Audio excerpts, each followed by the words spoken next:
Pre teaser ಮೊದಲನೇ ಬಾರಿಗೆ ನಾ ಕೇಳಿದ್ದು ಪ್ರೀ ಟೀಸರ್ ಅಂತ. ತುಂಬ ಸಂತೋಷ ಆಗುತ್ತೆ ಅದನ್ನು ಲಾಂಚ್ ಮಾಡಿದ್ದು. ಹಾಗೂ ಸಮರ್ಜಿತ್ ಹಾಗೂ ಸಾನ್ಯಾ, ಗೌರಿ ಸಿನಿಮಾದ ಹೀರೋ ಹೀರೋಯಿನ್. ಸಮರ್ಜಿತ್ ಮೊದಲನೇ ಸಿನಿಮಾ ಇದು.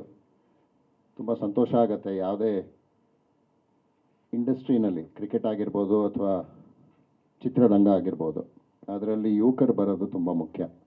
ಪ್ರತಿಭೆ, ಹೊಸ ಪ್ರತಿಭೆ, ಅದಕ್ಕೆ ಅವಕಾಶ ಸಿಗೋದು, ಅವಕಾಶ ಸಿಕ್ಕಿದ ಮೇಲೆ ಅದನ್ನು ಮುಂದೆ ಬೆಳೆಸ್ಕೊಂಡು ಹೋಗೋದು, ಅದು ತುಂಬ ಮುಖ್ಯ. ತುಂಬ ಸಂತೋಷ ಆಗುತ್ತೆ. ಅಶ್ವಿನಿ ಮ್ಯಾಮ್ ಇದ್ದಾರೆ, ಪುನೀತ್. ನಾವೆಲ್ಲ ಸಿನಿಮಾ ಅಷ್ಟು ನಾನು ನೋಡ್ತಾ ಇರಲಿಲ್ಲ ಆಟ ಆಡ್ಬೇಕಾರೆ, ಯಾಕಂದರೆ ಅವಕಾಶ ಸಿಗ್ತಾ ಇರಲಿಲ್ಲ. ಬಟ್ ಡಾಕ್ಟರ್ ರಾಜ್ಕುಮಾರ್, ವಿಷ್ಣುವರ್ಧನ್, ಅಂಬರೀಷ್ ಹಾಗೂ ಪುನೀತ್, ಶಿವಣ್ಣ ಇವರೆಲ್ಲ ಸಿನಿಮಾಗಳು ನಾವು ನೋಡ್ತಾ ಬಂದ್ವಿ. ಅದಕ್ಕಿಂತ ಹೆಚ್ಚು ಹಾಡುಗಳನ್ನ ಕೇಳ್ಕೊಂಡು ಬಂದ್ವಿ ನಾವು. ಯಾಕಂದರೆ ಆಡಬೇಕಾದ್ರೆ ನಾವು ಎಲ್ಲೇ ಯಾವುದೇ ದೇಶದಲ್ಲಿ ಇದ್ರೂ ಈಗೆಲ್ಲ ತುಂಬ ಸುಲಭ. ನಿಮಗೆ ಫೋನಲ್ಲೇ ಎಲ್ಲ ಹಾಡುಗಳು ಸಿಗುತ್ತೆ, ಇಲ್ಲ ಇಂಟರ್ನೆಟ್ಟಲ್ಲಿ ಎಲ್ಲ ಹಾಡುಗಳು ಸಿಗುತ್ತೆ. ಆವಾಗ ಹಾಡುಗಳನ್ನ ಡೌನ್ಲೋಡ್ ಮಾಡಿಕೊಂಡು ನಾವು ಲ್ಯಾಪ್ಟಾಪಲ್ಲಿ, ಅವಾಗೆಲ್ಲ ಐಪ್ಯಾಡು ಇರಲಿಲ್ಲ, ಫೋನ್ಗಳು ಅಷ್ಟೇ ಸ್ಮಾರ್ಟ್ ಫೋನ್ಗಳಿರಲಿಲ್ಲ, ಎಲ್ಲ ಲ್ಯಾಪ್ಟಾಪಲ್ಲಿ ಹಾಡುಗಳನ್ನೆಲ್ಲ ತೊಗೊಂಡು ಅದನ್ನು ಡೌನ್ಲೋಡ್ ಮಾಡಿಕೊಂಡು ಎಲ್ಲಿದ್ರೂ ಒಂದು 2 ದಿನ ಆದಮೇಲೆ ಕನ್ನಡ ಕೇಳಲೇಬೇಕು. ಹಾಡು ಯಾವುದೇ ಹಾಡಾಗಿರ್ಬೋದು, ಕನ್ನಡ ಹಾಡು ಇಲ್ಲದೇ ಇದ್ದರೆ, ಅದು ಕಿವಿಗೆ ಕೇಳಿಸ್ದೇ ಇದ್ದರೆ, ಅದು ಕಿವಿಗೆ ಬರದೇ ಇದ್ದರೆ, ಅದು ಅದೇ ಬೇರೆ. ಅದರಿಂದನೇ ನಾವು ಬೆಳೆದಿದ್ದು. ಪುನೀತು ಆಮೇಲೆ ನನ್ನ ಒಂದು ಒಡನಾಟ ತುಂಬ ಹೆಚ್ಚಾಗಿದ್ದಕ್ಕೆ, ಇದು ಕನ್ನಡದ ಕೋಟ್ಯಾಧಿಪತಿಯಲ್ಲಿ ನಾನು ಒಬ್ಬ ಭಾಗಿಯಾಗಿ ಅವಾಗ ಬಹಳಷ್ಟು ಮಾತುಕತೆ ಆಡಿದ್ವಿ ಅವಾಗ. ಅದಾದಮೇಲೆ ಆ ಫ್ಯಾಮ್ಲಿ ಖಂಡಿತವಾಗಿ ಇನ್ನೂ ಒಂಥರ ಫ್ಯಾಮ್ಲಿ ಮೆಂಬರ್ ಥರನೇ ನಾನು. ಸೊ ತುಂಬ ಸಂತೋಷ ಆಗುತ್ತೆ. ಅವರು ಇಲ್ಲಿ ಬಂದಿದ್ದಾರೆ, ಪ್ರೋತ್ಸಾಹ ಕೊಡ್ತಿದ್ದಾರೆ. ಸಮರ್ಜಿತ್ ಹಾಗೂ ಸಾನ್ಯಾ, ನಾ ಹೇಳ್ದಂಗೆ ಈ ಒಂದು ಇಂಡಸ್ಟ್ರಿನಲ್ಲಿ ಹೊಸ ತಾರೆಗಳು ಬರಬೇಕು. ಹೀರೋ ಹೀರೋಯಿನ್ ಖಂಡಿತವಾಗಿ ಲಕ್ಷಣಗಳೆಲ್ಲ ಇದ್ದೇ ಇದೆ, ಅದನ್ನು ಇನ್ನೂ ಬೆಳೆಸ್ಕೊಂಡು ಹೋಗ್ತಾರೆ. ಇಂದ್ರಜಿತ್ ಬಗ್ಗೆ ಏನು ಹೇಳೋದು, ಅವ್ರು ವಿಕೆಟ್ ಕೀಪರ್ ಬ್ಯಾಟ್ಸ್ಮನ್ ಅವರು. ಸೊ ಯಾವಾಗಲೂ ಎಲ್ಲರದು ಅವ್ರು ಖಂಡಿತವಾಗಿ ರಕ್ಷಣೆ ಅಂತೂ ಮಾಡೇ ಮಾಡ್ತಾರೆ, ಯಾಕಂದರೆ ವಿಕೆಟ್ ಕೀಪರ್ ಅವರು. ಇಲ್ಲಿ ಗ್ಲೌಸ್ ಇಲ್ಲ, ಆದರೆ ಉತ್ತಮವಾಗಿ ಆಡೋರು. ನಾನು ಅವರು ಕರ್ನಾಟಕ ಅಂಡರ್-15 ಒಟ್ಟಿಗೆ ಆಡಿದ್ದೀವಿ. ಅದಾದಮೇಲೆ ಅವರು ಚಿತ್ರರಂಗಕ್ಕೆ ಬಂದರು, ಜರ್ನಲಿಸಮ್ಗೆ ಬಂದರು. ಅದಾದಮೇಲೆ ಅಷ್ಟು ಇದು ನಾವೆಲ್ಲ ಮೀಟ್ ಮಾಡ್ತಾ ಇರಲಿಲ್ಲ. ಬಟ್ ನಾನು ರಿಟೈರ್ ಆದಮೇಲೆ ಈ ಥರ ಒಂದು ಫಂಕ್ಷನ್ಗಳಲ್ಲಿ ಹಾಗೂ ಇನ್ನೂ ಭೇಟಿಗಳೆಲ್ಲ ಈ ಥರ ಭೇಟಿ ಮಾಡಿ ತಿರ್ಗಾ ಸಂತೋಷ ಆಗತ್ತೆ. ನೀವು ಅವರ ಯಾರನ್ನೇ ಅವರು ಇಂಟ್ರೊಡ್ಯೂಸ್ ಮಾಡಿದ್ರು ಅವರು ಉತ್ತಮ ಒಂದು ದರ್ಜೆಗೆ ಹೋಗ್ತಾರೆ. ಯಾಕಂದ್ರೆ Deepika is a classic example. So I am sure both these youngsters will reach that level. All the best. Kannada ಚಿತ್ರ, ಕನ್ನಡ ಚಲನಚಿತ್ರ, ಕನ್ನಡದ ನಟರು, ಆ್ಯಕ್ಟರ್ಸ್, ಆ್ಯಕ್ಟ್ರೆಸ್ ಅವರ ಒಂದು ಸರಳತೆ ಹಾಗೂ ಗಾಂಭೀರ್ಯ, ಅದೆಲ್ಲ ನಾವು ನೋಡ್ತಾನೆ ಬಂದಿದ್ದೀವಿ. ಯಾಕಂದರೆ ಎಲ್ಲೇ ಮೀಟ್ ಮಾಡಿದ್ರು ಆ ಕನ್ನಡಿಗರ ಒಂದು ಸರಳತೆ ಅದು ತುಂಬಾ ಅದ್ಭುತ. ಸುಮಾರು ಸತಿ ನಾನು ಏರ್ಪೋರ್ಟ್ಗಳಲ್ಲಿ ಮೀಟ್ ಮಾಡ್ತಾ ಇದ್ದೆ.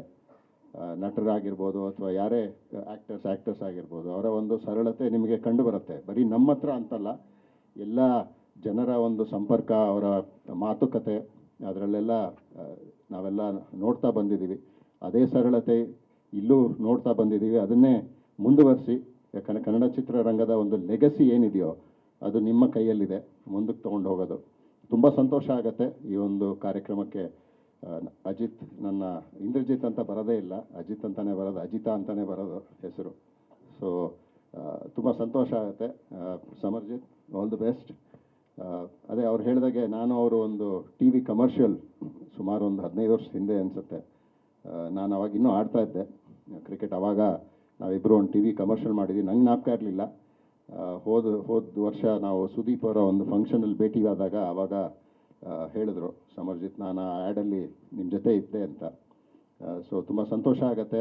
ಈ ಮಟ್ಟಕ್ಕೆ ಅವರು ಡೆಡಿಕೇಟೆಡ್ ಆಗಿ, ಪ್ಯಾಷನೇಟ್ ಆಗಿ, ಯಾವುದೇ ಪ್ಯಾಷನ್ ಇದ್ರೂ ಅದನ್ನು ಮುಂದುವರ್ಸ್ಕೊಂಡು ಹೋಗಬೇಕು. ಅದರಲ್ಲಿ ಒಂದು ನಿಮ್ಮ ಏನು ಗೋಲ್ ಇರುತ್ತೋ ಅದು ಖಂಡಿತವಾಗಿ ಸಿಗುತ್ತೆ. ಅದನ್ನು ನೀವು ಶುರು ಅಂತೂ ಒಳ್ಳೆ ಇದರಿಂದನೇ ಮಾಡ್ತಾ ಇದ್ದೀರಾ, ತುಂಬ ಸಂತೋಷ ಆಗುತ್ತೆ. Ajith, all the best.